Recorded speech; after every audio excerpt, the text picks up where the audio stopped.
Assalamualaikum warahmatullahi wabarakatuh.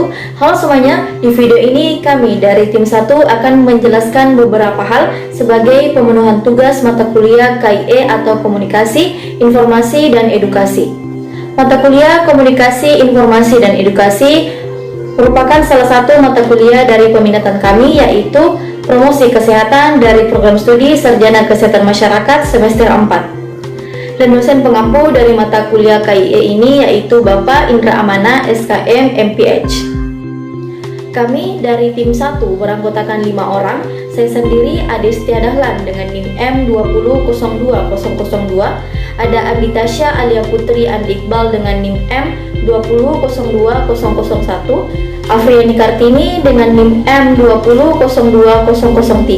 Ada Agdes Gloria dengan NIM M2002004, dan ada Ahmad Dhani dengan NIM M2002005. Beberapa hal yang akan kami jelaskan dalam video ini yaitu mengenai fase-fase dalam proses konseling, di mana ada 8 fase proses dalam konseling, yaitu pertama persiapan, pembukaan, memulai proses, mendengarkan dengan aktif, dan yang kelima mengidentifikasi dan mengklarifikasi masalah, keenam memfasilitasi perubahan perilaku, ketujuh mengeksplorasi kemungkinan dan memfasilitasi tindakan, dan fase yang terakhir yaitu terminasi. Baiklah, berikut penjelasan mengenai fase-fase proses dalam konseling. Nah, fase pertama dalam proses konseling yang pertama itu persiapan atau preparation. Nah, proses konseling sebenarnya sudah dimulai sebelum konselor dan klien bertemu. Klien sering kali belajar terlebih dahulu untuk menyampaikan apa yang seharusnya dikatakan kepada konselor.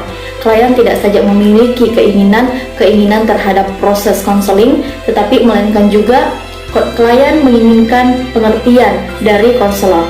Seringkali klien merasa berat untuk datang dan melakukan pertemuan konseling. Hal ini karena adanya rasa takut pada diri klien untuk menyampaikan masalahnya kepada konselor. Begitupun dengan pihak konselor. Pada saat yang bersamaan, konselor juga memiliki harapan-harapan atau keinginan dan perasaan pribadi terhadap pertemuan konseling. Sementara itu, apa yang menjadi pemikiran dan harapan-harapan konselor juga akan memengaruhi sesi-sesi pertemuan dalam konseling. Misalnya, klien dengan masalah pemilihan pemakaian kontrasepsi atau KB yang akan datang ke klinik konseling. Klien sebelumnya sudah memikirkan apa yang ia katakan nanti pada konselor, dan klien datang ke klinik konseling sudah siap dengan apa yang harus disampaikan.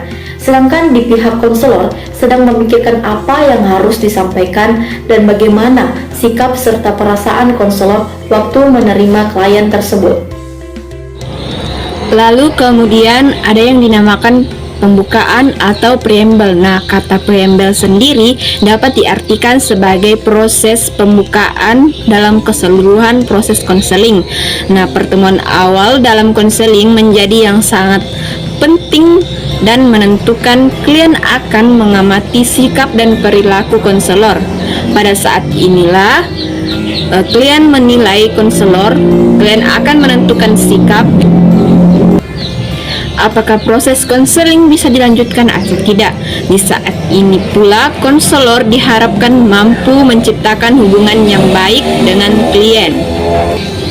Lalu kemudian ada yang dinamakan memulai proses atau getting started. Jika fase preamble dapat dilewati dengan baik, maka permulaan proses konseling dapat dimulai. Kesiapan klien untuk memulai proses konseling ditandai dengan sikap yang tenang, yang santai, duduk yang santai, tidak menunjukkan kegugupan dalam berbicara, bahkan tidak menunjukkan ekspresi kecemasan atau ekspresi yang tegang. Untuk mengawali proses konseling, konselor dapat memulai dengan menanyakan perasaan klien saat ini. Hal ini penting dilakukan guna mengetahui bagaimana perasaan klien sebenarnya, sehingga hal tersebut akan memudahkan proses konseling. Selain itu juga dapat menimbulkan perasaan merasa dipahami pada diri klien. Mendengarkan mungkin sesuatu yang sangat sulit atau bahkan membosankan, apalagi jika yang disampaikan adalah sesuatu masalah yang perlu pemecahan. Mendengarkan yang dimaksud bukan asal mendengarkan saja. Akan tetapi, konselor harus dapat menjadi pendengar yang aktif, yang berarti konselor selalu merespon apa yang disampaikan oleh klien.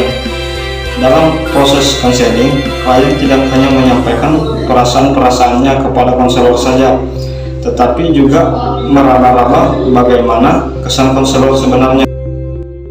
Selanjutnya, mengidentifikasi dan mengklarifikasi masalah. Konselor sebaiknya mencoba untuk mengidentifikasi dan mengklarifikasi permasalahan yang telah disampaikan oleh si klien. Nah, melalui fase-fase tersebut, pada fase ini konselor meringkas apa yang menjadi permasalahan si klien dan kemudian mencocokkan atau mengklarifikasi dengan apa yang telah diringkasnya pada si klien. Apabila klien telah membenarkan apa yang telah diringkas oleh si konselor, maka konseling berikutnya dapat dilakukan.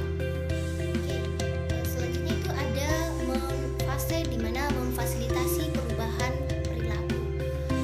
Pada fase proses konseling ini, konselor harus menjajaki apakah klien telah memahami tentang perasaannya dan permasalahannya.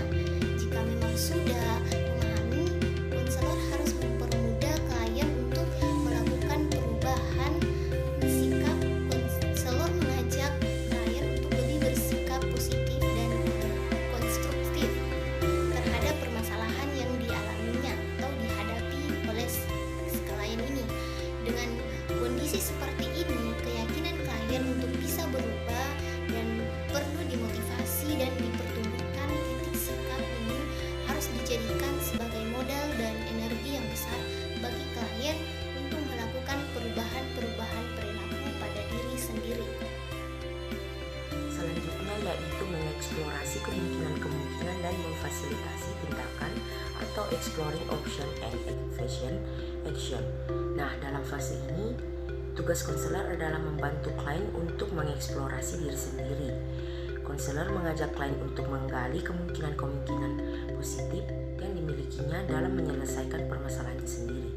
Nah, hal ini juga dilakukan karena pada dasarnya yang bisa menyelesaikan masalah klien adalah diri klien sendiri.